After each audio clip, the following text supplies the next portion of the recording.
Etong, pangalan, o san ba kami nakasuporta, 'di ba, dito sa, PBBM administration, 'di ba? Ang pangit po dito, nanlilimos po siya online. 'Di ba hindi naman po natin ginagawa 'yon?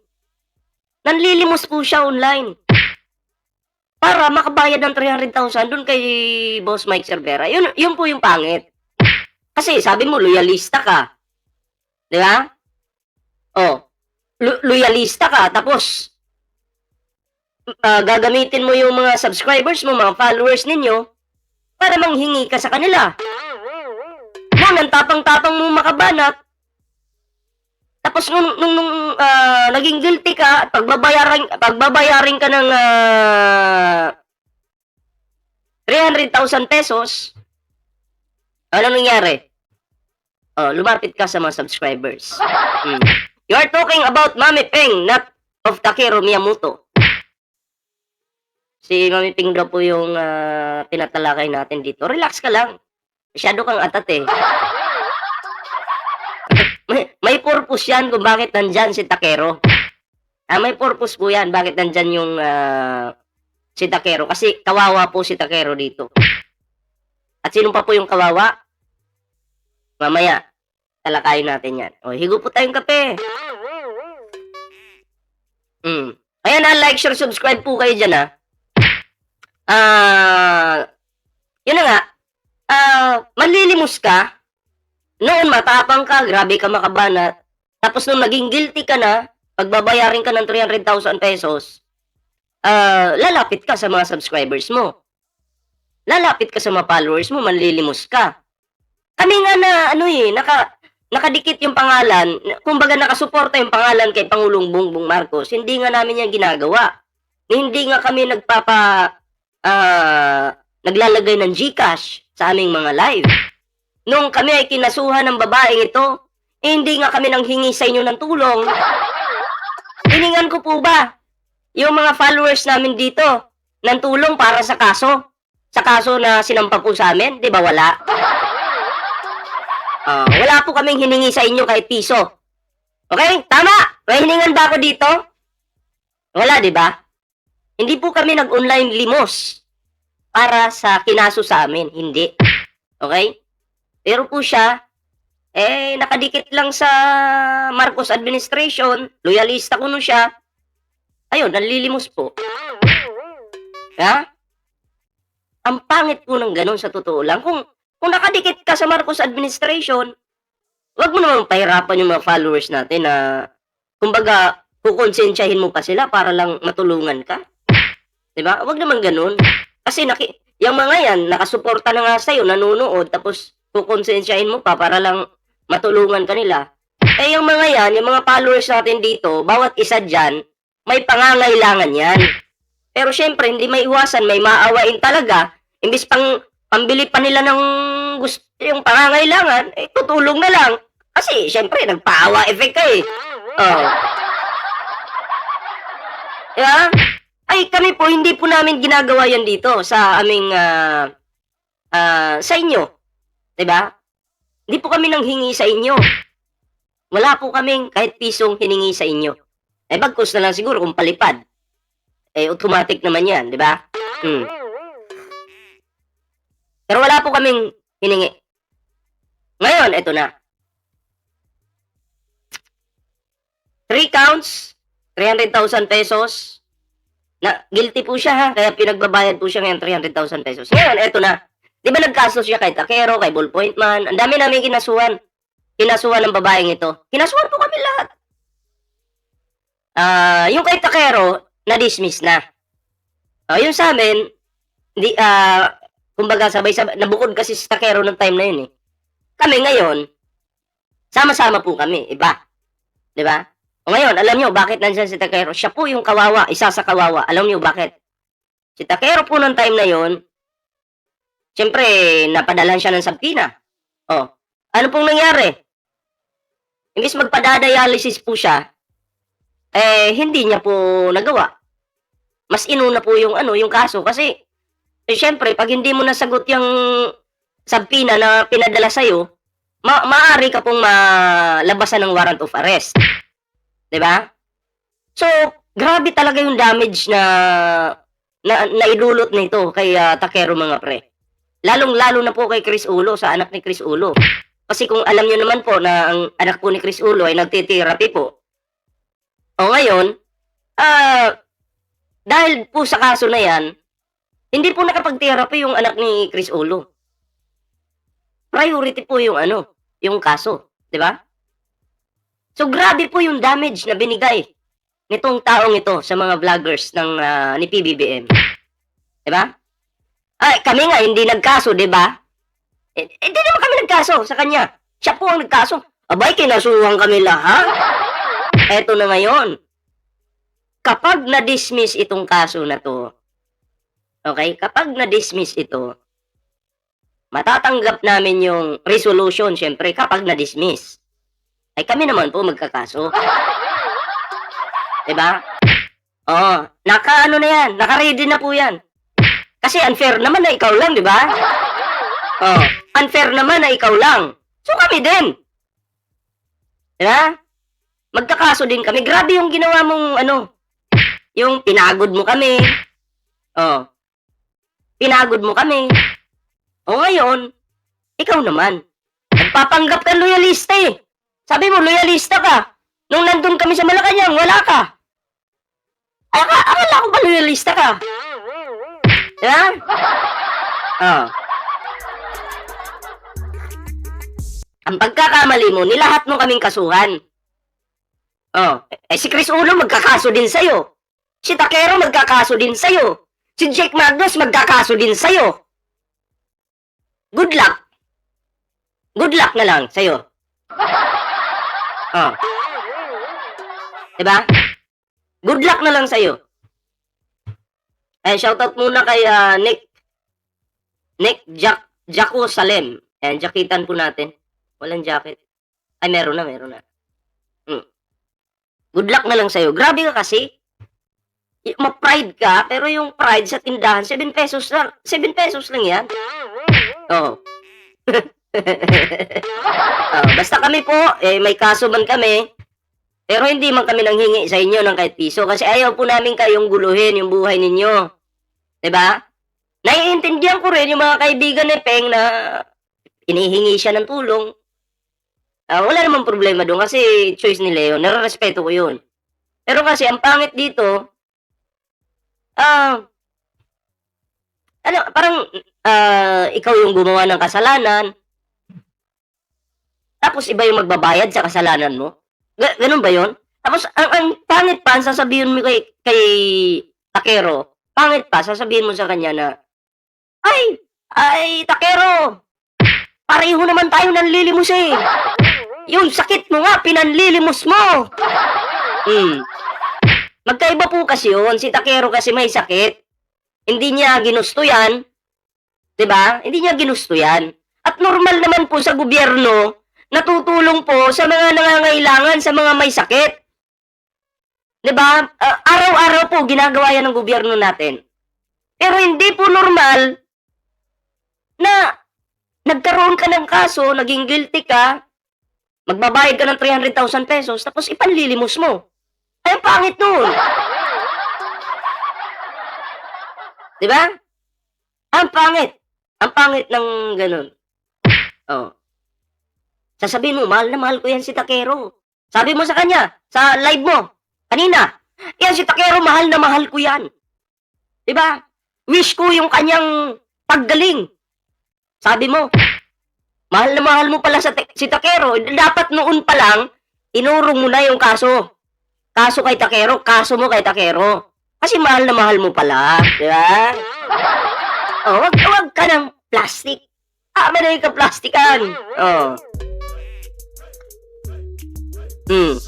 Tama na yung kaplastikan. Mahal. Maniwala ba kayo doon? Diba? Sabi ko, kawawa po si Takero, kaya naka-thumbnail po sa atin ngayon kasi napadalhan siya ng sabina. Andin nung araw mismo na yon, dialysis niya. May sakit pa yung tao. Binigyan mo ng na-stress yung tao. Diba? So, grabe yung damage na nangyari kay Takero. Grabe. Kaya ngayon dismiss na si Takero, magkakaso po 'yun, 'di ba? Kami 'pag na-dismiss po 'yun sa'min, eh, malamang sa malamang, 'di ba? Yung damage na yung mga gastos namin do'n, yung damage na nadulot sa'min no'n, oh, eh, good luck, 'di ba? Ay gano'n lang naman 'yan. Kami po, ay hindi naman kami mahilig sa magkaso-kaso na 'yan, wala po sa'min 'yan. Pero kasi unfair naman po sa'min kung ikaw lang, ang pangit naman nun. 'Di ba? Oh, kayo mga pre, oh, kung kayo po yung tatanungin, maawa po ba kayo dito sa taong ito na nanlilimos siya ngayon ng ₱300,000? Sa inyo pa lumapit, kakatok daw sa inyong mga puso. Oh, kakatok daw po sa inyong mga puso, 'di ba? Noon ang tapang-tapang, tapos eto pa sinisi pa yung judge. Yung desisyon ng judge kini-question mo. Yung desisyon ng pagiging guilty mo, kriminal mo. Kapag guilty, kriminal ka. Yeah? Tapos ngayon sisisihin mo yung judge. Wow, ah! hindi naman po daw siya pumapatay ng tao. Yun yung depensa niya dun sa vlog niya kanina. Ay bakit sinabi ba ng yung kinaso ba sa'yo, pagpatay ba? Di ba cyber libel? Hindi naman pagpatay yung cyber libel, di ba? Hindi naman pagpatay yun. Yan tayo eh. Di ba? Tapos ngayon, sasabihin mo, may mga anak ako. Huwag mo nang idama yung anak mo, kawawa yun. Huwag mo nang i-mention sa vlog mo, kawawa yun. Kasi kung concerned ka talaga sa kanila, eh dapat noon pa lang nagpakumbaba ka na. Noon pa lang, nanahimik ka. Or pwede ka naman sumagot sa mga vlog, magbarubalan tayo dyan. Eh, nauna kang magkaso eh. Nagkaso ka. Malamang sa malamang, pag nakatanggap din kami ng resolution, ay kami naman. Ako po ay uuwi po ng Davao. Uwi po akong Davao. Doon po kami titira ng mga 10 buwan. Kasama yung misis ko. 10 months po kami doon. And then siguro, babalik po ako dito next year. So, doon po ako magkakaso. Oh. 'Di ba? Doon po ako magkakaso. Eh para ma-meet mo rin yung mga DDS doon. Ma-meet mo rin, makita mo mga DDS doon. 'Di ba? Yung mga DDS na mga wala nang bilang.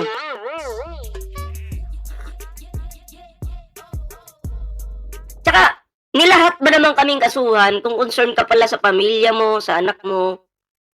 Kawawa naman yung anak mo, syempre, 'di ba?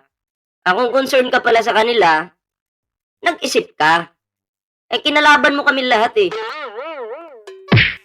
Yung kami po, hindi po kami mahilig magkaso, pero unfair po kung ikaw lang. 'Di ba? Unfair. So, basta po kami, hindi po kami nagpipi ng GCash diyan sa mga live namin. Hindi. Hindi po kami nanghihingi sa mga followers namin. Hindi po namin ginagawa 'yan. Kasi ayaw po namin gamitin ang pagsuporta kay Pangulong Bongbong Marcos para lang pagkakaperahan kayo dito. Diba? Para lang manghingi sa inyo. Who is, sino yung lukong yan? Sabi ni, diba? Sino daw po, i-comment nyo dyan kung sino yun. Nagbigay lang po ako ng reaksyon dito kasi naawa po ako kay Takero eh. Kay Chris Ulo din. Diba? Siyempre sa lahat po ng kanyang inabala. Inabala mo na kami, eh lubos-lubusin na po natin. Lubos-lubusin na natin. Eh, diba? War fight ka, diba? Tuloy mo lang yan.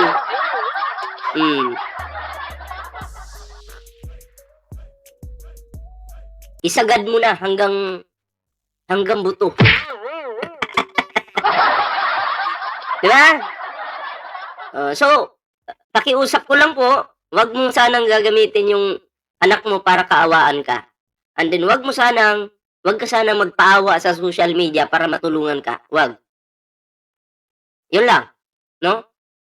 Wag niyo na pong hingan ng tulong yung mga ano natin diyan, mga subscriber natin, kawawa naman, 'di ba?